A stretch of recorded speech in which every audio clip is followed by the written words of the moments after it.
So that was the second church, I guess. Now this is a poster of the Opelousas Fire Company. All of these names here in the center, these are names of the firefighters at that time.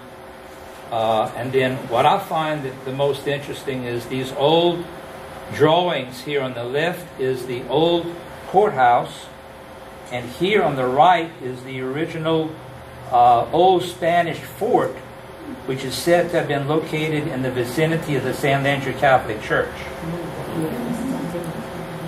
I find that to be very interesting. Opelousas Fort? This here? Yeah. What I read, The fort on the right. The fort on the right. when Gladys LaGrange put I out, don't think the fort was in when Opelousas. Gladys LaGrange put out her history of Opelousas, someone drew what they got the idea from that, and I believe that was somebody's picture of what they thought it would have looked like. Okay. But wasn't the fort, the original Opelousas fort was not actually in Opelousas, correct? It was between Opelousas and Washington. I heard that too. Yeah, Definitely. because And I don't know that there was really a fort is such. built at all. It could have been some building of sorts. Group of buildings, yeah. It's interesting to go and see those names. Now, that chart and a number of others have been hanging for years on the walls of the main fire station. There used to be a large 2.5-story brown wooden building that was on the corner where the fire station is now. And over the years, they have these framed things, and some were different charters and the firefighters and who established it and who was volunteer and all of that.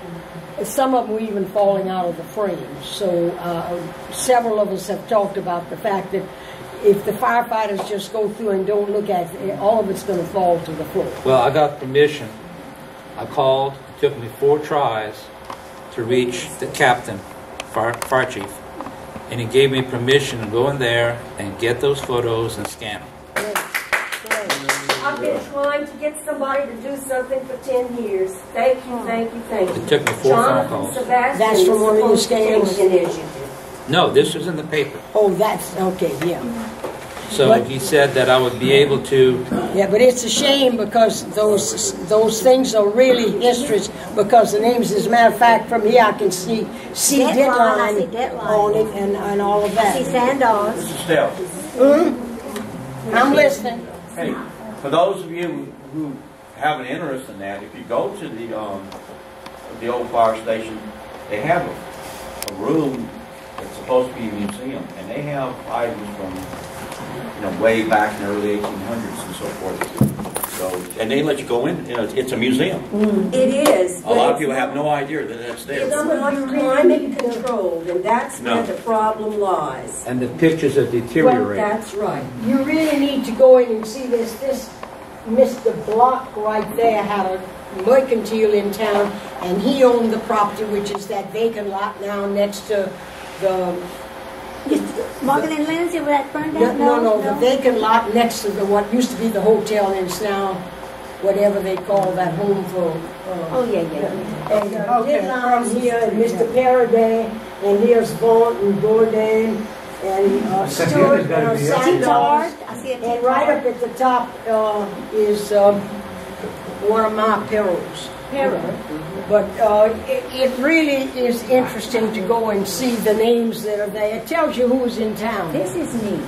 Okay. What year is that? This is the first switchboard in Opelousas. In the office of the Bertha Telephone Company. It's manned by Miss Isola Campbell, the first operator. Let's see. The telephone company was owned and installed by Allie Burton Pickett of Wisconsin, now, who Mr. married Pickett, Vidalia Como and settled here. Now, Miss Vidalia was called Miss Vi, and they were the parents of Miss Oswald Perkins. Oh, okay. All right, and we have a copy of the 1922 telephone directory where we have the list of the people who had telephones and something about Mr. Pickett. This is an old crank telephone. We have right that here. list online from 22. Yeah. You can search. You can search by name. There. It's online on our website. Yeah. So we don't have a Search by date for name. this. We don't have a date. I'd like to say something about the name of that lady, Isola Campbell. Yeah. My mother was Isola Landreneau, born in 1909 in Mamou. And as I go through some of these old graveyards, I see the name Isola, which was not, it was common back then, I guess. But I'm proud to say my third son had a daughter born in December, and they named her Camilla Isola. But remember, everybody knew Miss Isola as well, and you named children for people that you know, because you had to, when you picked up the phone, Miss Isola said hello, and then you would say, you didn't give them a number, you said, give me Doc's office. Right. That's right. You know, we would pick up the phone because that's how we did it. And the Miss Isola called Yeah, I just say I pronounce called it. Miss Barnett, Mr. J.P. Barnett, who owned the oil thing. Miss Isola called the office.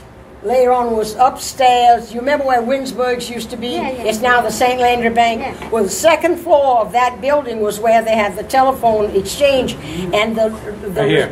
and the telephone person could see out of that window. No, that was on another corner.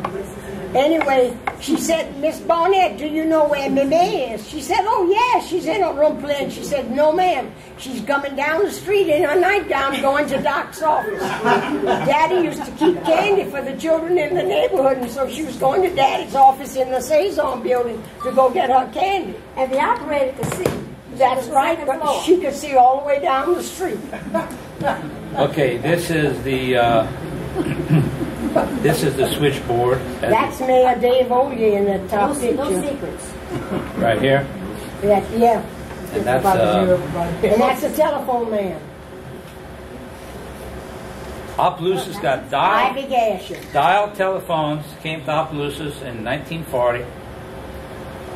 Let's see here. Seth Lewis is the top left, right there. And he's making he dialed the first local call. And then the mayor, David Ollier, on the right, placed the first long-distance call with the system. Down at the bottom, it says that in 1900, Opelousas had 300 telephones. By 1920, 20 years later, they had 480. Then it increased up to 6,500 in 1955. So, big progress. Opelousas Drugstore. That's the Saison building, and now it has a different name. And next to it was the Deluxe Cafe that On Main Street. on Main Street, the corner of Landry and Main Street. My daddy had his office upstairs. Dr. Albert Pavey had his office upstairs. Dr. George Barlow had his office upstairs. Dr. Rackley later on had his office upstairs. And Jules Baggery, the famous photographer whose pictures were sent to Hollywood, and they designed the staircase in Tara after what was out at Chrétien Point. But his office was up there. Foreman Garden Center. Oh, yeah. Where's that? North Main. Andrew Dawson Jr. Opelousas Post Office, 1909.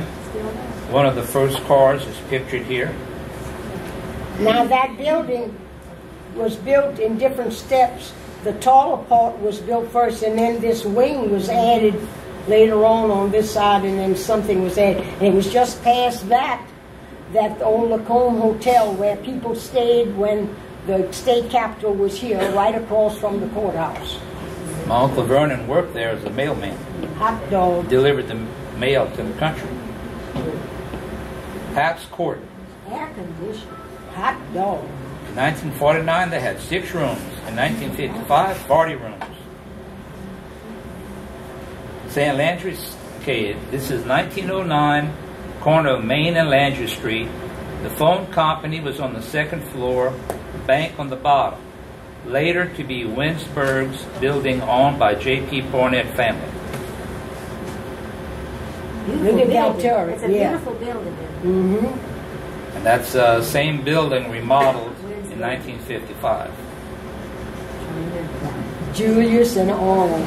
Julius, I remember that. What beautiful clothes. This is Planter. Okay, this building was built in 1912. It became Planters Bank in 1929.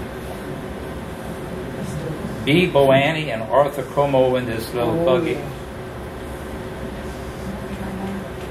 D. Roos, David Roos and Sons, a store built in 1882, corner of Main and Bellevue. There's a write-up on it. He spoke 5 languages: French, German, Hebrew, Spanish, and English. Sandal's Opera House, Main Street, owned by Leonce Sandoz. Shoot Drugs, established 1887. It says, I.E. Shoot, M.D., druggist.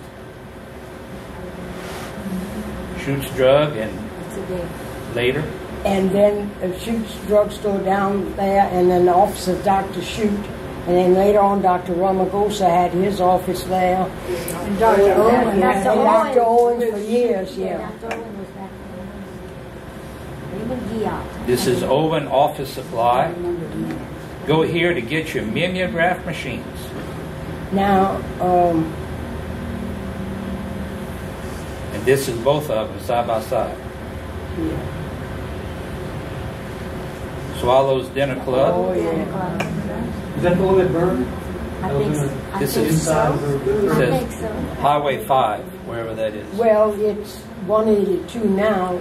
Is that Washington Road? Yeah, Washington yeah. Road. Is that the same? Is that the same place. original location? One was on the west side, Yeah, one was that's on true. the east side. Yeah, So you're they right. across the road.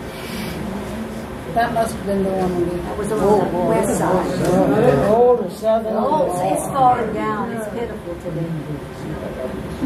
We spent some time. St. Landry Bank, the old building built in 1905. St. Landry High School built in photograph was in 1896 on Academy Street. That became the St. Landry School for the blacks here in town. And there's a memorial plaque now on the spot. And they fixed that Oh, property that's up nice. where your parking lot is now? Yeah.